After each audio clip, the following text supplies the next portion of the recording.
As of August 19, 2019, the United States basketball team for the FIBA World Cup is down to its last 13 players before making the decision for the final 12. This 13-man roster consists of Harrison Barnes, Jaylen Brown, Joe Harris, Kyle Kuzma, Brook Lopez, Chris Middleton, Donovan Mitchell, Mason Plumlee, Marcus Smart, Jason Tatum, Miles Turner, Kemba Walker, and Derek White.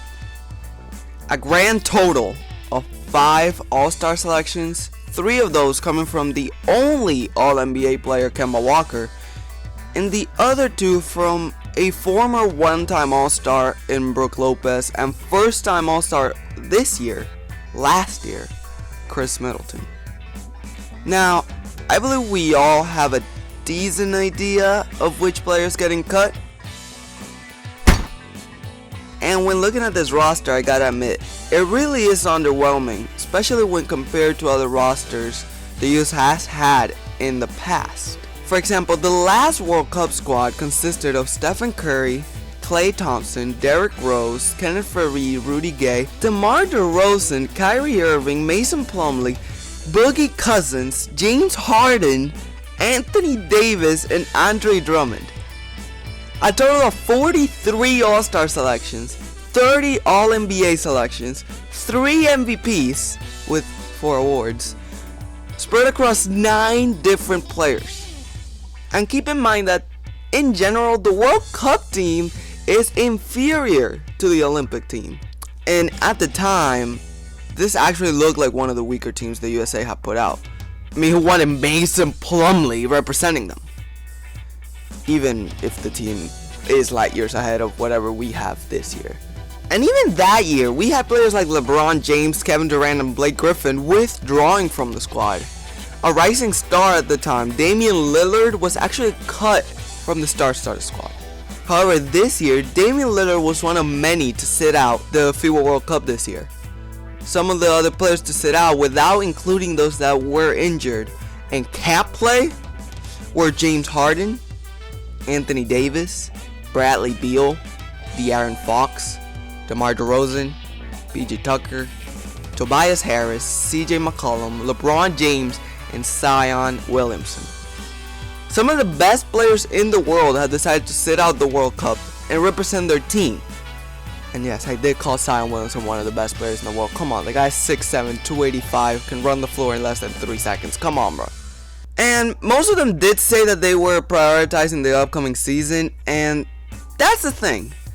Unlike most international teams, NBA players are putting a lot, and I mean a lot, of money on the line by playing in the World Cup and risking injury. Just for a comparison, the highest salary in the EuroLeague is held by Alexei Shved, who is getting paid $4 million a year. Now, for you and me, just common mortal folk, that's amazing. That's a lot of money, $4 million a year.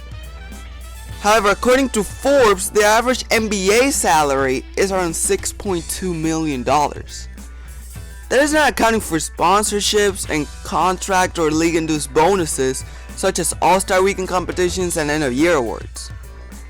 Also, contrary to most international teams, international play isn't as big of a deal in the States. Here, most sports entertainment comes from the national leagues, such as the NBA, MLB, and NFL. Therefore, young and even adult players don't tend to have that desire to represent their country because they don't see it happen. They would rather play for the Miami Heat than for USA Basketball.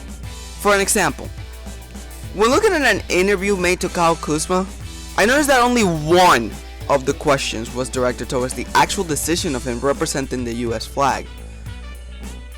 Now, I'm paraphrasing, but the question was somewhere along the lines of, how do you compare this summer with USA Basketball to others where you wouldn't be playing in this offseason? And here was his response. Of taxing on your body, or is it more? It's more taxing. It's definitely more taxing because it's practice. Around this time right now, I'd probably be, just working out 1-on-0, and in a couple more weeks probably play 5-on-5. But you can't beat this. Obviously, you want to work on your skill set, but you're getting a chance to guard guys that are superstars in the NBA, practice with them every single day, and this is 10 times better than playing pickup. It's 10 times better than playing pickup games. Huh.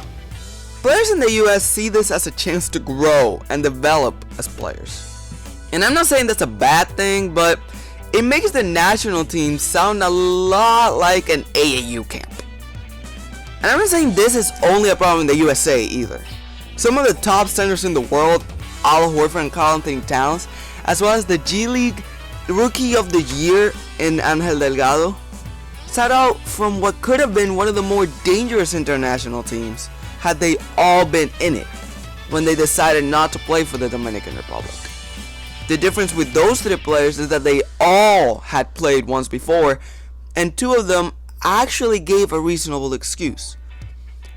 Al Horford decided he wanted to focus on his move to Philadelphia, as well as his junior NBA camp he started this summer in DR. Angel Delgado was in the works for one of the most lucrative deals in the Chinese Basketball Association, so he will now also have to schedule a move. And yes, I realize the World Cup is in China, but it's not the same. He has to schedule a move, and it's tens of thousands of miles away. Another player that sat out with no particular comment was Ben Simmons, who at the last minute decided he didn't want to play for the Australian basketball team. Meanwhile, we've seen the actual MVP of the league, Giannis Antetokounmpo, single-handedly making the Greek national team one of the scariest ones out there. Spain, which has always been one of the scary international teams, remains with some of its top players like Marc Gasol and Ricky Rubio. But this year they're missing other key players like Serge Ibaka and Nikola Mirotic. We also have players like Nikola Jokic and Nikola Vucevic who are playing for their teams. Rudy Gobert, Defensive Player of the Year, is playing for France, as well as Evan Fournier, who is, some people would say he's a borderline all-star. In 1992, Michael Jordan himself didn't jump at the opportunity to play for the national team, as he had, and I quote, done that before. Now this is referring to the fact that when he was in college, before FIBA allowed players from the NBA into the Olympics and the World Cup, the USA basketball team would have to feature some of its top collegiate talent. MJ was one of those. Players in the Americas, especially NBA players, are starting to lose the love they once had for representing their country. It is very rare now to see a player put his career and body on the line during the summer out of the love they have for their country and the opportunity to don their flag. It's all about how much more money are their sponsors going to give them, and how good would a medal look on their resume.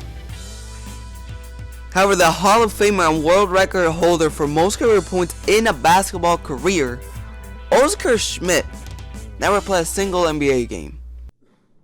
And many people here is asking, why this guy never play in NBA? I will explain to you. In 1984, the New Jersey Nets drafted me.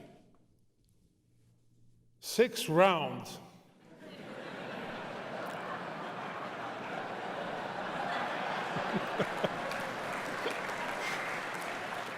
I was the choice 144.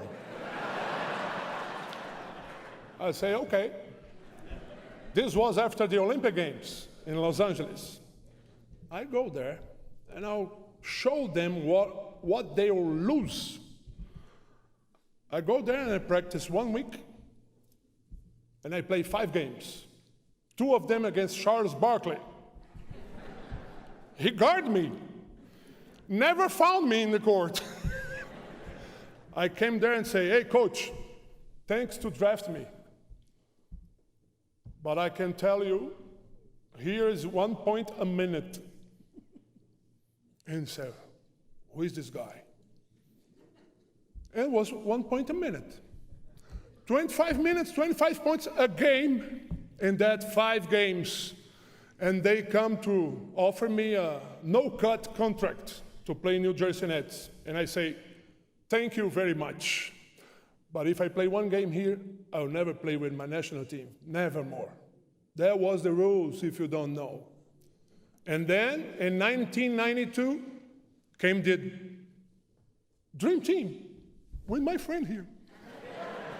Huh? And they beat everyone by 40. And I was there. I almost bring my camera to the bench. Yes. That was terrific. But 1992, I was almost 35. I don't want to be a rookie with 35 years old. So I refused to play NBA to keep with my national team. 3 years later, in 1987, we beat the Americans here in the United States. Sorry. And that was my greatest thing that I did in basketball. He believed that his country, Brazil, came before clubs and glory. The thing he believed is leagues such as the NBA stood for. Thank you guys for watching. If you liked this video, give it a like. If you didn't, give it a dislike. Make sure to let me know why you did or didn't like it in the comments down below. But if you fell in love with me, make sure to subscribe. Peace!